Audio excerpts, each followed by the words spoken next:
Sang Buddha juga mengatakan bahwasanya jangan memberikan dhamma kepada orang yang lapar. Benar nggak? Iya. Ya nggak Jangan masuk. memberikan dhamma kepada orang yang terlalu kenyang, gitu kan? Kita ngomong yang lapar dulu, jangan ngomong yang kenyang dulu. Bayangkan satu, jika dengan di bisnis manajemen kita menghasilkan nanti orang yang punya kemampuan karir yang baik Baik, betul. untuk berusaha, otomatis ekonomi akan naik Iya. secara umat dulu. Ekonomi naik, otomatis dia akan belajar dhammanya lebih baik.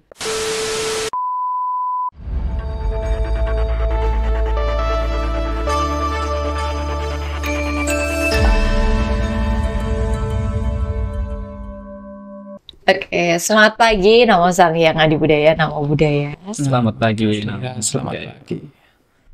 Ini saya ditemani dua pria-pria tampan. Bisa aja ini, Pak. Iya. Harus lebih semangat dong, Pak. Iya. Gimana kabarnya, Pak Susan? Kabar sehat. Pak Wiha? Sehat, Mbak Tia.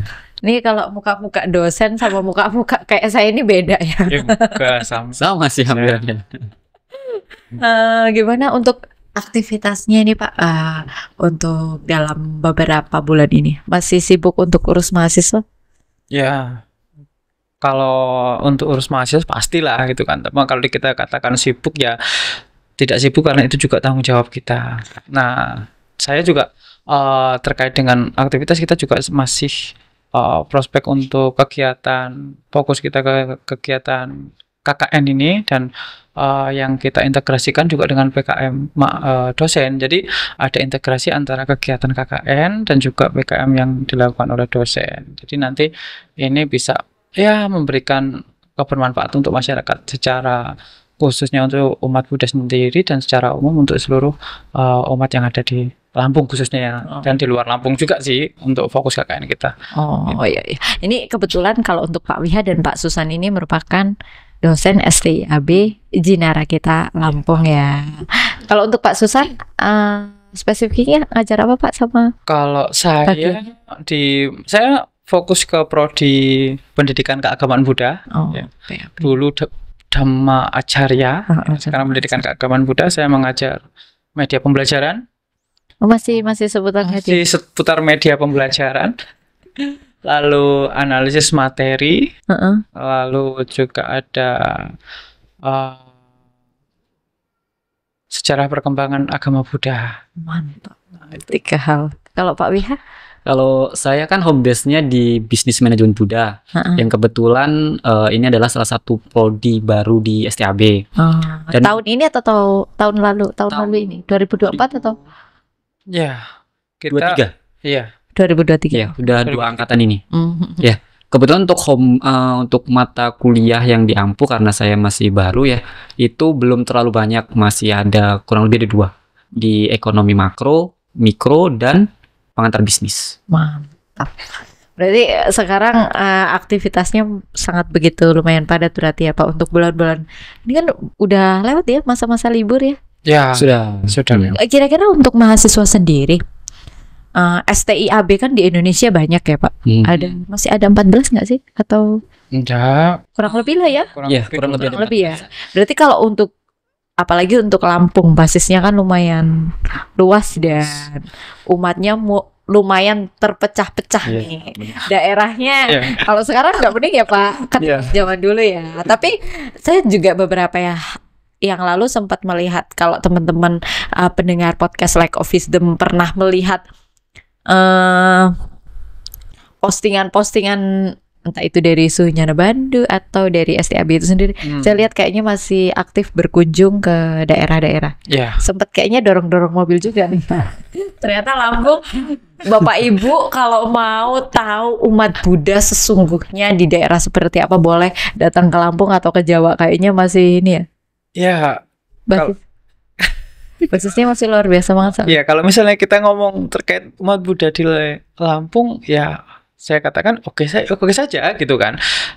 Cuma memang kita dari kampus memang sebagaimana kita di dunia pendidikan dan bagaimana kita nanti bisa bermanfaat untuk masyarakat secara umum gitu kan, dan juga secara Buddhis khususnya umat Buddha, itu kita memang melakukan pengabdian di situ untuk ya merangkul dan mengembangkan agama Buddha, setidaknya mempertahankan lah. Kalau mengembangkan terlalu jauh kita bisa mempertahankan agama Buddha. Namun ya itu satu akses daripada menuju ke wihara, Ya. ya kan? Mas Wiha juga ikut atau Pak Wiha juga ikut turut andil dalam kegiatan tersebut, dalam kegiatan PKM di berbagai, tidak hanya di Lampung saja, kita juga sampai ke tahun ini sampai ke Palembang. Palembang ada, ya. Oh, Palembang. berarti basisnya bukan hanya Bukan provinsi, hanya di Provinsi Lampung, Iya. ya kan? tapi di Palembang. Sumatera Selatan Ya. juga. Untuk tahun ini kita juga sampai ke Bangka juga Ya, ya. ada di Bangka juga. Kita pengabdian juga sampai ke Bangka. Ya, target kita memang, fokus kita memang di daerah Lampung, cuma agar bisa meluas juga, bisa Bangka, itu kita juga ke Palembang, di Makarti, itu juga kita harus naik speedboat itu ya. Mungkin Oh, udah Makarti itu naik speedboat, naik speed ya. bukan darat, bukan. Bukan. Dan kita Berarti perjalanannya bukan hanya darat ya, karena kan kita taunya Lampung itu kan satu pulau, maksudnya benar satu pulau dengan Sumatera gitu, enggak? Ya? yang di, kalau misalnya yang di Makarti itu kita mau naik speed, dan itu pengalaman yang Gimana itu? panas dingin lah kalau di sana. Oh. Nah, tadi yang Itu kayak danau atau gimana sih, Pak? itu sungai. Sungai Musi. Oh, sungai Gitu, ya. Musi gitu. Harus nyebrang ke Sungai Musi itu pakai speedboat supaya kita bisa Iya. sampai ke daerah Makarti itu. Banyak umatnya di sana. Umatnya, kalau kita ngomong umat ya dulunya banyak, Iya. tapi karena Bertambahnya ya dikatakan gimana ya, terjadi degradasi lah kita ngomongin, pengurangan. kayaknya ada beberapa daerah memang Memang harus- seperti itu ya. Iya. Memang harus menjadi perhatian, ya kita harus memperhatikan lah, dan perhatian penting untuk kita semua, bahwasanya ada beberapa daerah yang memang harus menjadi perhatian khusus untuk kita. Contohnya tadi Mesuji yang kita sampai dorong-dorong mobil, itu aksesnya memang ke sana seperti itu. Kita nggak bohong, mobilnya kita masukkan ke lubang-lubang. Iya. Nggak disewa gitu. Iya. Wah, berarti kalau yang Makarti itu tadi daerah Sumatera Selatan, Selatan. Lembang. Berapa jam kalau naik? Ada jam atau berapa menit sih? Kita Jam. naik speed 1 jaman ya, 2 2 jam jam. 2 jam? Yes. naik speed. 2 jam? Ya, Saya kira cuman kayak nyebrang gitu aja. enggak, itu kita ikut aliran Menyusuri Sungai Musi. Emang itu sama sekali tidak bisa ada akses kayak jalur darat, nggak Kayaknya di bisa? sana nggak ada mobil deh. Iya. Oh, Bukan nggak kuat beli, tapi nggak ada ya. Kayak Aksesnya yang susah untuk masuk ke sana. masuk ke sana. Kalau motor banyak. motor berarti dia kayak pulau, kayak malah kayak ke pulau ya, kayak Hmm, di Literam iya, gitu. kayak- benar. Nggak ada dia kayak sama delta sekali sungai gitu ya. Iya, dia kayak kepulauan sendiri gitu, tapi dia masih masuk Sumsel mobil. Oh. gitu. Tapi Maka penduduknya saya- banyak, penduduknya banyak. penduduknya banyak. Banyak. Oh, berarti Cuma umat Budanya memang terjadi tidak penurunan terlalu. secara Iya. drastis. Nah, yang menjadi catatan adalah terjadi penurunan secara drastis, dan penurunannya itu ya kalau misalnya kita ngomong butuh perhatian, yang saya katakan tadi butuh perhatian khusus itu tadi. Dan kita nggak bisa menyalahkan siapa-siapa di sini, Hmm. karena setiap orang punya tanggung jawab masing-masing untuk Iya, betul, mengembangkan betul, diri betul, sendiri. Betul. Karena ya pasti akan ada perkembangan dan pertumbuhan yang Iya. berbeda dari setiap orang Orang, kan ya. Jadinya semakin berkurang ya biasalah ya hal begitu. Berarti itu Pak, kalau untuk mahasiswa sendiri dan untuk dosen sendiri, berarti bukan hanya tentang pendidikan yang dipikirkan untuk berkembang, bukan ya Pak ya? Bukan. Kalau kita ngomong, mungkin apa ya? sudah ya, Mas Fia bisa nggak nanggapin apa-apa. dulu. Gimana tadi? Berarti kalau untuk perkembangan itu sendiri, mahasiswa dan dosen itu bukan hanya memikirkan pendidikan saja, kuliah 4 tahun selesai, nggak usah ikutin aja mata kuliahnya, enggak ya kalau di Kalau di STAB itu lebih kayak kan mahasiswa itu kan berasal dari daerah mereka. Dan di STAB itu mereka sudah mendapatkan pendidikan yang dimana nantinya ketika mereka pulang, mereka bisa membagikan pengetahuan mereka ke daerah mereka, minimal ke daerah mereka terlebih dahulu tuh. Kayak contoh kecilnya aja kayak memberikan Dhamma Desana, yang basic-basic aja tentang agama Buddha, kan mereka kan sudah dibekali itu di kampusnya. Mereka bisa berbagi di sana, seperti itu. Ya, oke. Kita nambah sedikit ya terkait dengan peranan sebenarnya adanya posisi STYB di Lampung ya, general kita itu menjadi salah satu benteng yang besar untuk mempertahankan umat Buddha di sana. Khususnya di Lampung dulu kita ngomong khususnya. Karena bayangkan Mbak Tia juga alumni kan dari sana. Iya. Saya juga berasal dari Lampung. Jadi kalau saya ditanya bayangannya kunjungan di daerah Lampung itu seperti apa, saya nggak merasakan. Ada gambar dan merasakan itu. Saya juga ingin tahu berapa perbedaan. Saya kan 2015-16 saya aktif. Sekarang sudah 10 tahun lah, pasti akan ada beda jauh dong. Bedanya ya, kalau bedanya sekarang udah ada tol aja, itu aja dulu kita ngomong. Oh, tol aja ya. Tol aja. Kalau yang masuk ya gak sama lah nanti. Mobilnya jangan pakai berarti kayak aduh, maaf yang sempat viral-viral di medsos. Berapa tahun lalu lah ya, sempat heboh di bagaimana Lampung itu memang demikian ya. Kalau saya dulu merasakan memang demikian, tapi sekarang memang masih demikian. Ya, tidak terlalu jauh sih. Di beberapa daerah saja. Nah, cuma kita kan kembali lagi ke tadi benteng tadi, bahwa kampus itu menjadi benteng. Misi kampus itu salah satunya adalah bisa menjadi pionir untuk perkembangan agama Buddha khususnya. Nah, pionir ini bukan secara garis besar yang tertuang dalam visi dan misi ya, kita ngomong secara misionaris keagamaan. Bayangkan saja ketika setiap wihara itu punya 1 atau 2 sarjana dulu. Atau 2 sarjana dulu. Setidaknya dia akan bisa memberikan posisi pendidikan lebih baik kepada pandangan lebih baik untuk umat-umatnya gitu. Ya, tuh bayangkan itu 1 dulu. Dan terus bagaimana di kampus itu juga kita tersinergi kan dengan tadi apa yang menjadi misionaris itu, dan yang kedua itu sinergi dalam kegiatan di kampus itu. Tidak hanya memang tadi dikatakan bahwa apakah hanya dengan belajar mata kuliah lulus Anda akan lulus, itu benar, itu lulus saja gitu kan. Tapi bagaimana kebermanfaatannya kita kan nggak tahu. Makanya di kampus itu ada yang namanya Tridharma Perguruan Tinggi, pendidikan, penelitian dan pengabdian. Ada 3 hal ini yang harus dijalankan ya. Dan itu harus sinergi, di mana pendidikan itu juga by riset dan juga by pengabdian juga nanti. Pengabdian juga didasari oleh by riset. Jadi nggak asal nyemplung gitu ya Pak Wiha ya. Nah, salah satunya kita misalnya kita fokuskan ke pengabdian misalnya. Dengan kita menyediakan sumber daya manusia di umat Buddha itu yang kompeten, otomatis ya harapan kita dalam beberapa tahun ke depan setelah ada mahasiswa yang menjadi kita katakan punya kemampuan secara kompeten di bidang keagamaan Buddha, nanti ada pendakwahnya dari komunikasi Buddha, lalu ada bisnis dan manajemennya, dia setidaknya bisa menjalankan usaha. Bayangkan, Sang Buddha juga mengatakan bahwasanya jangan memberikan dhamma kepada orang yang lapar, benar nggak? Jangan memberikan dhamma kepada orang yang terlalu kenyang, gitu kan? Kita ngomong yang lapar dulu, jangan ngomong yang kenyang dulu. Bayangkan, 1, jika dengan di bisnis manajemen kita menghasilkan nanti orang yang punya kemampuan karir yang baik, betul untuk berusaha, otomatis ekonomi akan naik secara umat dulu. Ekonomi naik, otomatis dia akan belajar dhammanya lebih baik. Iya, betul. Ya, ini saya rasakan, gitu kan? Lalu bagaimana dengan komunikasi? Bayangkan pendakwah kita, katakan tadi pendakwah pandita ataupun yang lain, tapi kita nggak fokus ke pandita yang lain, tapi bagaimana public speakingnya mereka, itu kan tidak hanya dilatih daripada 1 kali pelatihan public speaking selesai kan, tidak. Betul. Itu akan lebih matang ketika dia mengambil komunikasi, tapi tidak fokus ke menjadi pendakwah saja untuk komunikasi kan, misalnya begitu.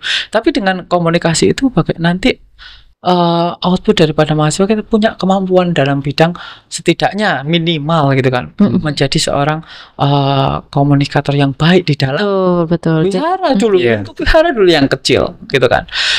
Dhamma desananya lebih terorganisir, penyampaiannya lebih baik gitu kan. Itu kan menjadi tantangan kita gitu. Berarti Pak, dengan memberikan tugas kepada mahasiswa untuk berkunjung ke daerah, itu bukan semata-mata membebankan mahasiswa, tidak ya, tapi justru ini adalah ladang untuk mahasiswa tersebut berlatih, maksudnya gitu ya.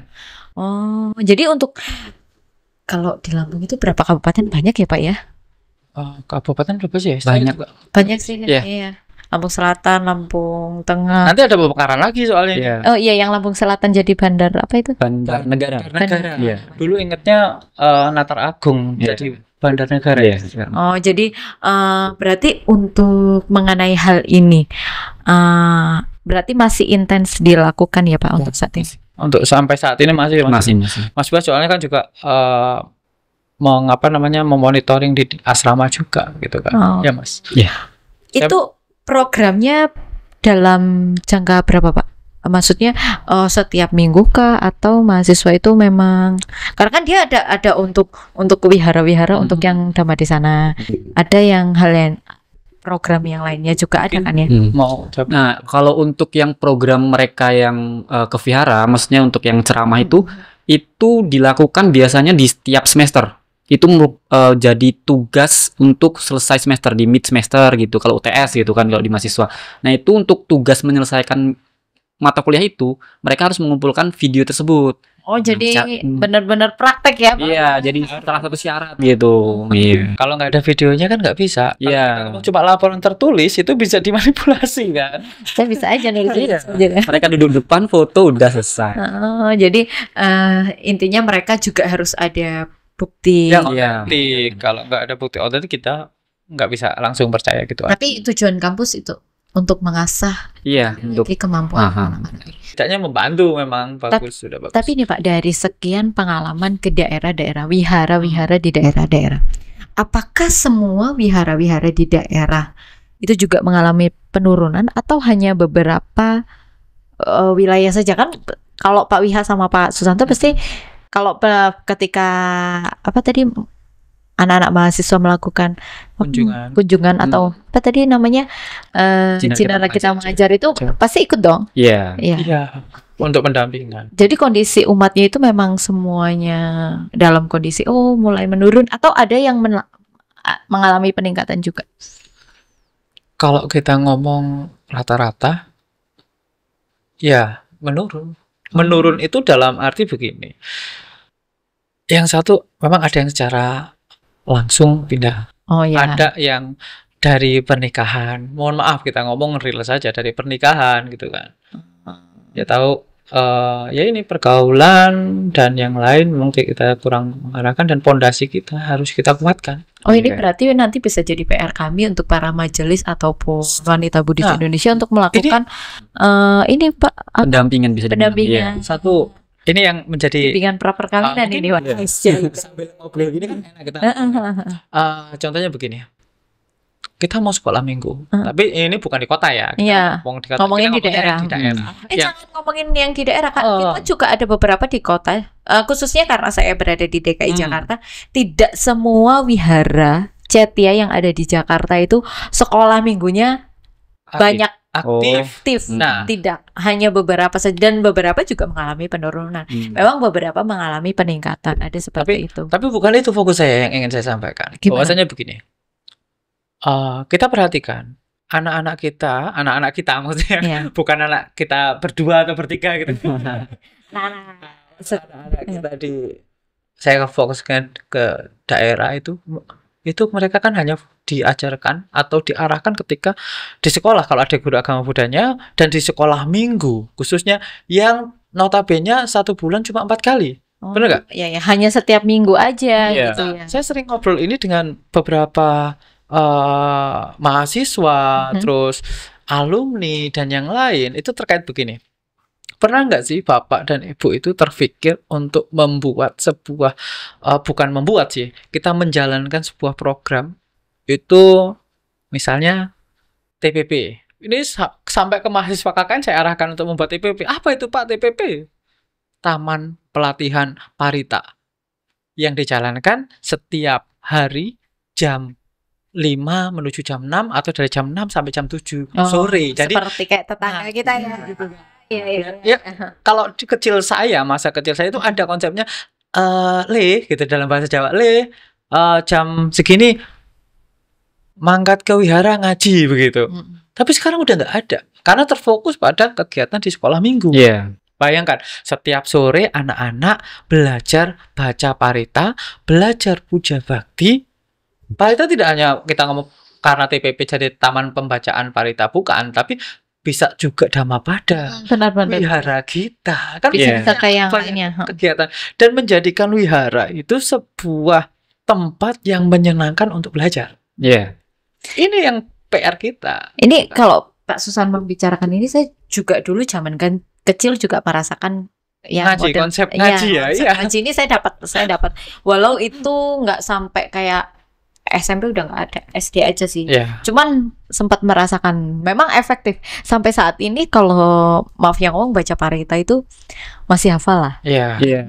Karena kebiasaan dari kecil ada pembiasaan pembacaan Parita itu. Benar. Saat ini atau hanya nggak tahu hanya di kota saja atau daerah juga, anak-anak kecil jangankan Parita yang berat, Wandana aja belum tentu apa. Nah, itu makanya kita pondasi, berikan mereka pondasi dengan ya ini tadi TPP, mungkin ya namanya saya katakan TPP saja karena ikut-ikut merancang apa yang pas gitu kan. Mungkin Taman Pembacaan Parita gitu kan, atau yang lain. Tapi konsepnya seperti itu. Jadi anak-anak itu belajar ngaji kalau di kota kan sulit karena akses. Akses betul. Tapi kalau di desa kan Cocok lah. memungkinkan. Sambil Tapi yang sepeda menjadi sore. pertanyaan kemudian yang mentok saya jadi pertanyaan kemudian adalah Pengajarnya. yang mau ngajar gitu. Ya sih, kalau dulu zaman saya ada kakak-kakak senior yang memang meluangkan waktu Iya. mengajarkan adik-adiknya. Sekarang kalau ngomongin kakak-kakak senior, mohon maaf, sudah pada sibuk bekerja semua. Ya benar. Ya sih, ini adalah salah satu ide yang Ini bisa ide dilakukan yang mungkin ya karena pengalaman pribadi dulu belajar kok sekarang udah nggak ada. Terus bagaimana nanti kalau sekolah minggu? Ya kalau sekolah minggu ketika hari minggu itu sudah tanpa ada halangan gitu kan, selalu berangkat. Kalau misalnya dalam satu minggu itu pas di hari minggu apes lah gitu kan, panas sih anaknya, Oh iya, otomatis kan nggak berangkat. betul. Udah ketinggalan lagi. Udah Dan ketinggalan. bagaimana setiap sore ini kita ya dalam misalnya 5 hari begitu kan, nanti dia ada bonus 1 hari yang itu kan. Kalau karena bukan masalah akses, kalau di desa mungkin masih memungkinkan monggo, tapi kan tidak hanya dilakukan di wihara mungkin. Kalau misalnya di rumah jarak lah. tempuhnya jauh, Iya. ya benar nggak? Ya atau ada yang lain, ini kan menjadi ya bukan gagasan sih, mungkin angan-angan saya saja untuk membackup daripada kegiatan yang kosong ketika tidak aktif di sekolah minggunya nggak aktif gitu. Betul. Berarti masih banyak banget PR untuk Iya. di sekitar Lampung ya. Kalau Lampung, Bapak tahu nggak berapa jumlah wihara? Kalau Lampung Kurang tuh lebihnya. Ada 50-an. Lebih ya. Kalau total wihara ya, kalau misalnya yang budayana itu sekitaran 100 berapa ya? 80 berapa gitu. Kalau ini Banda Surya yang paham sih totalnya. Oh, Kalau saya intinya 100 lebih 100 ya. lebih kalau wihara. Tapi ini kalau misal mau kayak tadi program Jinara kita mengajar 1 bulan 1 kali aja belum tentu 1 tahun selesai. Nggak bisa mengcover. Tapi setidaknya itu agak lebih mending lah untuk bisa memberikan refresh baru ke anak-anak. Iya. Karena Ini sebenarnya kalau di daerah tuh anak-anak tuh entah kenapa kurang senang diajar dengan yang lebih dewasa, maksudnya yang terpaut agak jauh gitu ya. Karena kayak mereka tuh merasa dia tuh gimana gitu loh, maksudnya kurang masuk gitu. Dia lebih nyaman sama orang yang nggak jauh umurnya karena dia bisa menjadikan kayak teman gitu. Jadi dia kayak masih merasa oke, have fun-nya gitu dapet gitu. Maksudnya bisa menangkap apa yang diomongin dan ngerti gitu. Bahasanya tuh mungkin bisa diserap gitu sama anak-anak. Jadi dia lebih suka dengan yang nggak jauh dari umurnya itu. Jadi belajar dia itu lebih menyenangkan. Iya, lebih heboh gitu. ya mungkin berarti itu kendala Iya. setiap umat Buddha masih banyak banget ya sebenarnya ya Pak untuk Itu baru di pondasi awal. yang Itu PR dasar ya. PR dasar. Nanti yang paling berbahaya adalah di menengah. Oh, usia menengah begitu Usia maksudnya. menengah, remajanya. Remaja. Sekarang pikirkan, Anda punya sekolah minggu. Ini kita ngomong real ya, bukan Iya. secara teoritis ya. Kita ngomong sekolah minggu. Coba Anda bayangkan, bukan bayangkan, tapi Anda pikirkan yang kelas 2 SMP, 3 SMP.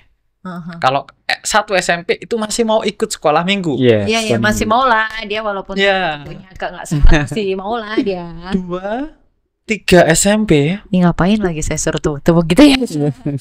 Udah kayak kelas 2 dan 3 SMP mereka akan bingung. Ini yang saya perhatikan loh, yang saya perhatikan, tapi memang belum saya teliti secara mendalam gitu. Berarti sebenarnya Pak Susan juga melakukan penelitian yang Iya. kayak gini apa kayak yang gini, fenomena terjadi di Nanti masyarakat. itu kan melihat, terus kita apa sih ya, yang kok mereka itu nggak aktif. Kemana? Kelas berapa? Kelas 2. Yang ini kelas berapa? Kelas 3. Kenapa di kelas 2? Rata-rata kita ngomong kelas 2 dan kelas 3 karena kelas 1 itu masih ya apa ya? Persiapan gitu. Iya, masih belum jauh dari Gabi lah ya. Mereka berpikir saya gabung anak-anak karena konsep Gabi itu masih yang mereka pikirkan adalah masih anak-anak ya, banget anak-anak. lah. Mereka berpikir saya ada di posisi anak-anak enggak, tapi saya mau gabung ke remaja juga Masih masih belum. terlalu kecil. Iya, Gitu masih loh. terlalu kecil. Ini mereka bingung. Nah, ini mungkin butuh apa ya? Kita ngomongnya terobosan untuk Apa dong? mereka.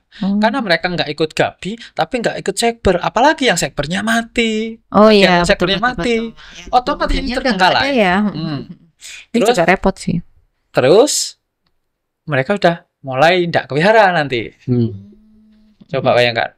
Pondasi awal kita awalnya kokoh di mungkin SMP-nya Iya, ketika masa Nah, pertumbuhan remaja dia remaja. gejolak gitu ya. Iya. sudah gejolak, nanti SMA dan kuliahnya tidak mendapat, misalnya di kuliahnya dia di umum otomatis yang tidak ada kegiatan keagamaan budayanya, itu kan banyak. Bayangkan, kira-kira akan terjadi pergolakan Kak. Kita ngomong real aja. Pondasi kita sekolah minggu saja.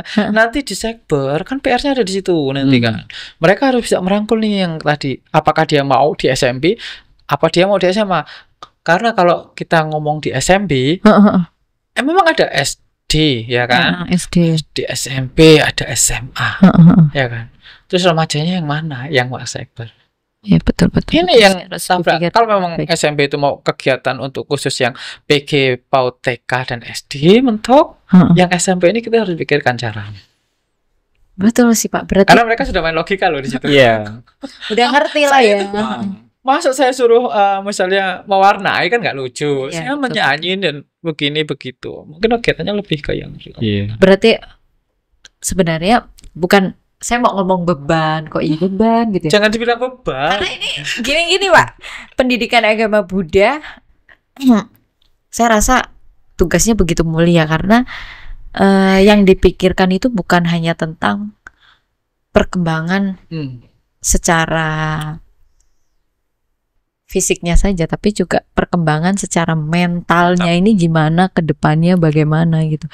Sedangkan saat ini kan perkembangan zaman maju terus dong. Iya. Dan mesti mau nggak mau setiap pengajar itu juga harus update ya Iya, nggak sih? benar.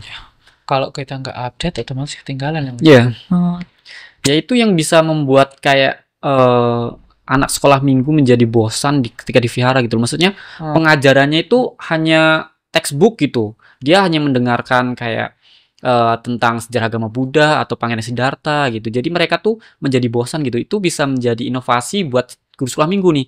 Maksudnya dalam pengajarannya tuh bisa ditambah lagi seperti medianya nonton video ataupun bermain yang seperti apa yang lebih modern gitu. Jadi tidak textbook gitu loh. Jadi mereka merasa bosan gitu di situ. oh, makanya ini perlunya pendidik yang Ya. benar-benar berkembang pendidikannya. Misal ya taruh Ya kita coba kita itu maksudnya enggak berpikir bagaimana untuk memajukan sekolah minggunya khususnya sekarang eksisnya sekolah minggu, dulu itu Gabi gitu. Iya. Gabinya gitu. Kita tuh dulu udah jalan, udah bagus. Masih ingat kan masih. bagaimana kita, karena kita kan dulu aktif di sekolah minggu ya Pak ya. Kita aktif di sekolah minggu, bagaimana membuat sekolah minggu itu aktif dan mereka nggak bosan. Dulu sebenarnya sudah jalan. Kita membuat yang namanya kegiatan kunjungan. Nah, Iya. panjang sana Hmm. tapi yang sekolah minggu. Iya, Ya. pernah dengar, Hmm. Benar kan ya? Iya, pernah Nah, dengar. itu jadi satu wihara ke wihara yang lain. Nah. Iya. Tapi itu untuk seluruh Satu kabupaten. Jalan. Dua ada kabupaten jadi satu. Jalan. Kabupaten Pesawaran dan Sewu dulu kan kita pegang itu. Dan sekarang udah nggak ada lagi. Atau mungkin bisa juga sering dalam 2 bulan atau 3 bulan sekali itu dilakukan FGD. Jadi guru sekolah minggu ngumpul, bagaimana kendalanya kita temukan solusinya. Tapi harus ada yang memfasilitasi di situ. Iya. Tapi memang berarti saat ini setiap perkembangan agama Buddha di daerah untuk khususnya yang mungkin sekolah minggu ya, ini memang perlu membutuhkan orang manusia-manusia yang peduli lah. Iya. Kalau kita ngomongin hanya tugas menjalankan tugas ini agak repotnya sih Pak. Berat. Kalau Iya. saya katakan tadi akan menjadi beban. Tapi Betul, bagaimana kita bisa have fun di dalam mengabdi. Tapi ini juga bisa jadi edukasi untuk para mahasiswa khususnya mahasiswa sekolah tinggi ilmu agama Buddha dimanapun, baik itu di Lampung, baik itu dimanapun. Tentunya kalau contohnya kan di Lampung udah dilakukan Cinara Kita Mengajar. Ya. Ini adalah jangan sampai ini dijadikan suatu beban kan, Iya. pastinya Iya. kan. Dan tentunya ini adalah salah satu justru malah ladang untuk berlatih nggak sih sebelum benar-benar. menghadapi dunia kerja nantinya. Ya entah nanti kerjanya mau tetap di sekitar daerah rumahnya atau akan di provinsi lain, pastinya akan bermanfaat dong, Iya. tentunya dong dengan hal ini pastinya kan ya. Nah, untuk hal seperti ini Pak, apakah ketika melakukan pengajaran ini juga bekerja sama dengan organisasi setempat, misalnya dengan yang ada di situ? Kalau di Lampung basisnya Budayana ya? Budayana. Iya. Berarti kayak MBI, WBI. Iya. Silakan. Iya sih. Kalau di Cinara Kita Mengajar tadi ya, yaitu masih bekerja sama dengan MBI dan WBI itu masih bekerja sama di sana untuk mereka bisa mengajar di sana sih. Oh, Iya. jadi pasti akan ada komunikasi Iya. intens juga dengan daerah-daerah yang Ya, karena kalau misalnya kita ngomong Cinara kita ya kita masih misalnya kita masih bukan masih tapi kita memang sudah bekerja sama dengan MBI. Iya. Nggak hanya di MBI provinsi maupun di MBI pusat. Nah, kalau kita tidak bekerja sama di situ, kita mau bekerja sama dengan siapa lagi? Iya. ya, betul. Makanya itu penting untuk semuanya itu tersinergi. Oh, ya Kalau betul semuanya sinergi, dari kita sangkanya, tahu nih dari MBI, dari iya, WBI-nya ya. harus sinergi dan saling mensupport. Jadi apa yang dilakukan siapapun lah, mau itu dari setiap organisasi, kita kalau misalnya itu bisa sinkron, tujuannya pasti akan lebih baik dan untuk mencapainya itu kan lebih mudah, Iya, benar. ya kan? Benar. Satu ember itu berisi air kita angkat sendiri berat. Tapi Barang-barang Iya. betul. ini Jadi harus akan DPR. lebih mudah untuk mengkikis apa kendala dan Kendala. masalah yang ada di daerah. Kalau saat ini ada nggak sih yang daerah khusus intens yang masih harus dibenahi full atau semuanya intens? Maksudnya semua daerah juga dibenahi gitu. Kalau untuk Cinara Kita membantu Cinara Kita Mengajar. perkembangan agama. Sini tengok. Oh. Kalau daerah yang intens sih sepertinya yang berada di daerah-daerah yang terpencil nih. Karena kan tadi karena mereka ada penurunan, jadi kita harus perlu intens lagi ke sana. Mengapa mereka bisa mengalami penurunan? Jadi kita harus perlu sering-sering berkunjung ke sana dan memberikan suatu pengajaran atau pengertian gitu kepada mereka gitu sih. Iya. Berarti tetap ke daerah-daerah itu. Iya. tetap ini ya. Saya jadi penasaran yang tadi bilang di daerah Makarti. Saya kok lihat di Wakar. Iya. Nah, Atau yang waktu lalu sempat kayak di-upload di yang medsos. penting kalau yang Di Sunya nanti Bandung iya, ya? di Su. Kalau Su itu kan update terus Iya. kegiatan kita. Oh, yang tidurnya di ini di bilik apa itu? Itu rumah Pak Komang ya salah satu dosen. Oh iya, itu di Makarti Jaya itu yang Ya kemarin. Tuhan, berarti perjuangannya luar biasa juga ya para dosen dan Ya, tentunya ya dosen ya mahasiswa, apalagi dosennya ini lebih memikirkan apa. Mbak Tia bisa bayangkan misalnya ya dari 40 kakak turun jadi 15 kakak turun jadi 9 kakak. 9 kakak Iya. sekarang. Misalnya kalau seperti itu. Saya jadi bercerita sedikit ya. Pak Susan sama Wiha. Kalau zaman sekarang kan lebih enak ya, karena berkembangnya zaman. Dulu saya pernah ke salah satu, saya nggak tahu, mungkin perlu dicek, apalagi untuk Pandita yang ada di Lampung. Itu di daerah Bandar Jaya. Dia masuk deket apa ya namanya ya? Mana tuh? Dia deket dengan stasiun kereta. Ada wihara di situ. Ada wihara kecil. Saya dulu benar-benar sengaja sekali, saya dari Wihara Bandar Jaya itu sengaja mampir ke sana. Karena saya sempat mendengar kalau di situ itu cuman kayak 9, bahkan nggak ada 9 kakak.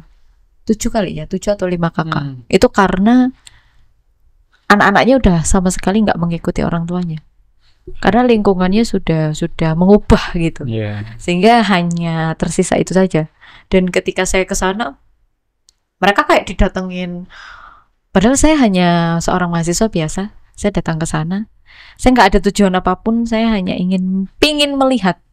Tapi ketika saya melihat, karena kebetulan salah satu anak dari umat di sana itu adalah seorang kepala dusun, tapi udah pindah agama, kepala dusun. Jadi beliau itu memberikan saya akses untuk mengumpulkan umatnya. Di situ saya nangis dan mereka hanya bercerita bahwasannya miris. Dan beliau berkata, saya nggak ngerti untuk 7 tahun yang akan datang apakah wihara ini masih utuh dan kokoh bisa digunakan. Padahal wihara itu sudah ubinnya udah berkeramik. Dan udah bertembok, udah bagus. Yang ngebagusin wihara itu rumahnya hanya dari geribik. Itu satu pengalaman saya dulu zaman saya mahasiswa. Saya masih ingat sampai saat ini. Saya juga belum, setelah 2015 sampai saat ini saya belum punya kesempatan untuk berkunjung ke sana lagi. Saya nggak ngerti apakah kondisinya masih sama atau tidak. Tapi kalau Pak Susan tadi bercerita dari 45 turun ke ini, saya jadi ingat wihara tersebut sih. Dan itu sangat membutuhkan perhatian dari orang-orang yang sangat luar biasa seperti sampean ini. Ya, kalau misalnya kebetulan pasti semuanya juga harus ambil andil. Ya, karena itu juga kalau kita ngomong ini problematika yang kompleks, ya pasti kompleks sekali. Ya kan? Karena kita tidak bisa menyelesaikannya hanya dari satu sisi saja. Ada suatu kepikiran nggak Pak kalau di STAB itu juga akan mencetak bukan hanya sebagai lulusan misal pendidikan agama Buddha, lulusan ini, tapi mereka juga dijadikan seorang pandita mungkin? Nggak ada ya? Ya bukan masalah nggak ada, cuma kita kan memang sudah ada 3 prodi, ya, di pendidikan keagamaan Buddha, di bisnis dan manajemennya, lalu di komunikasinya. Masalah untuk menjadi pilihan menjadi pandita atau yang lain itu kan pilihan daripada. Jadi dikembalikan lagi kepada mahasiswanya. Kamu harus seperti, memang di kampus itu kan kita tidak ada kontrak tertentu kamu harus menjadi apa, itu kan ya. Tapi setidaknya diusahakan lah untuk mengenai itu ya. Mereka mau dulu, terlepas dari mereka jadi pandita ataupun yang lain, tapi setidaknya mereka mau dan peduli. Ini yang penting kan, mau dan peduli. Nah, itu kalau sudah ada mau dan peduli, mereka hanya tidak hanya seperti ini ya, sedih, terus ada actionnya. Berarti dia mau dan peduli. Betul sih. Untuk cari orang peduli itu juga memang nggak gampang juga sih. Sangat sulit sekali. Nggak ada seperti dulu kita naik motor dari kampus sampai ke Gerimulyo gitu hanya untuk membuat acara. Ini yang harus di. Iya. Saya harap semoga untuk para cendekiawan Buddhis, untuk para adik-adik dimanapun berada, baik di PTAB manapun, ya ketika kita sudah memiliki komitmen untuk berkuliah di Sekolah Tinggi Agama Buddha, memang kita harus memiliki jiwa yang siap dan tidak siap. Harus siap, karena itu adalah salah satu bukan beban tapi suatu kesempatan yang luar biasa yang bisa kita jalankan, ya nggak sih Pak ya? Benar. Saya thank you banget. Saya juga berharap tadi kayak idenya Pak Susan itu bisa dijalankan, yang itu hanya TPP. Sedikit gambaran gitu. Ya siapa tahu Pak, karena itu bisa diterapkan di daerah dan itu efektif. Ya, setidaknya ada membangun persepsi daripada anak-anak untuk mendekatkan diri di dalam ke agama Iya. Buddha kita. Iya, agama. dia bisa memiliki keyakinan yang kuat Iya. juga, dan dia juga tahu dasarnya kenapa sih saya yakin kepada agama Buddha. Nggak cuman baca Pali nggak ngerti arti kan, tapi kalau baca terus kan mau nggak mau itu pasti bawahnya dibaca, mau nggak mau akhirnya pasti dibaca. Iya. Benar. Apalagi kalau ada pengajarnya sekalian, berarti untuk kalau di SDAB Jendara kita masih ada fasilitas untuk beasiswa masih ya Kak ya?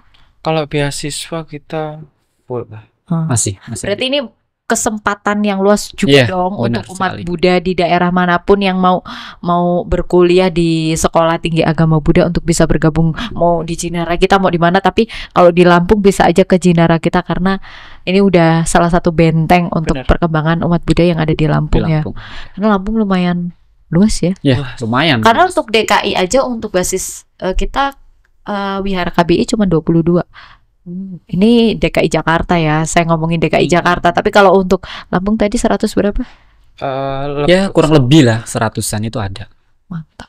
Nah, ini berarti kan kesempatan kebajikannya lebih lebar dan banyak, iya. luas dong. Kalau zaman Tapi jangan sampai dari 100 itu tinggal hanya candi-candinya saja. ya, Ya, benar. berarti itu bukan hanya PR untuk dosen, bukan Iya. hanya PR untuk mahasiswa, tanggung umat, jawab kita tapi bersama. bareng-bareng. Iya. Baik itu dari organisasi, apalagi kalau untuk Provinsi Lampung ini sangat memiliki karma baik karena punya PTAB yang ada di situ sehingga bisa bersinergi bersama mengembangkan umat Buddha yang ada di sana. Kalau dalam dekat ini Pak, ada nggak sih misal program mahasiswa yang sedang dijalankan? Kalau dalam waktu dekat ini memang kita ada berapa tim? 13. 12. 12 tim ya. 12 tim. Sedang apa?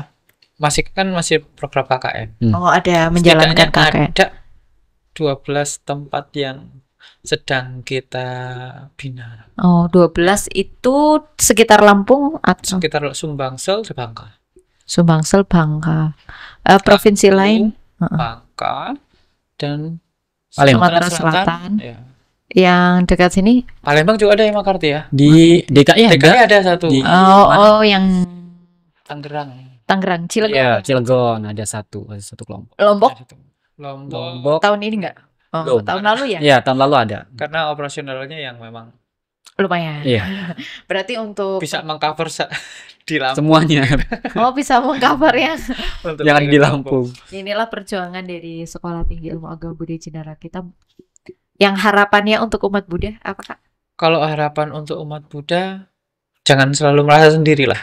Karena sering itu kita merasa sendiri, dan tingkatkan kepedulian dengan sesama. Dalam arti yang sering terjadi adalah perbedaan pendapat di lingkungan wihara, sehingga orang tidak mau datang ke wihara. Ya. Nah, dengan meningkatkan kepedulian dan mengurangi ego dalam diri, kita bisa mengembangkan bareng-bareng. Setidaknya bisa mempertahankan dulu agama Buddha dan eksistensinya di Indonesia khususnya. Karena menurut saya ini sangat penting sekali, ya kan? Itu. Dan tentu saja kita dari kampus pasti akan meningkatkan untuk pelayanan dan juga pengabdian kita di lingkungan masyarakat, khususnya umat Buddha sendiri. Tapi dengan dukungan daripada masyarakat Buddha khususnya, itu kan. Kalau tidak didukung, bagaimana kita bisa eksis di Lampung khususnya ataupun di luar Lampung pada umumnya. Betul sih. Iya. Kalau Pak Wiha?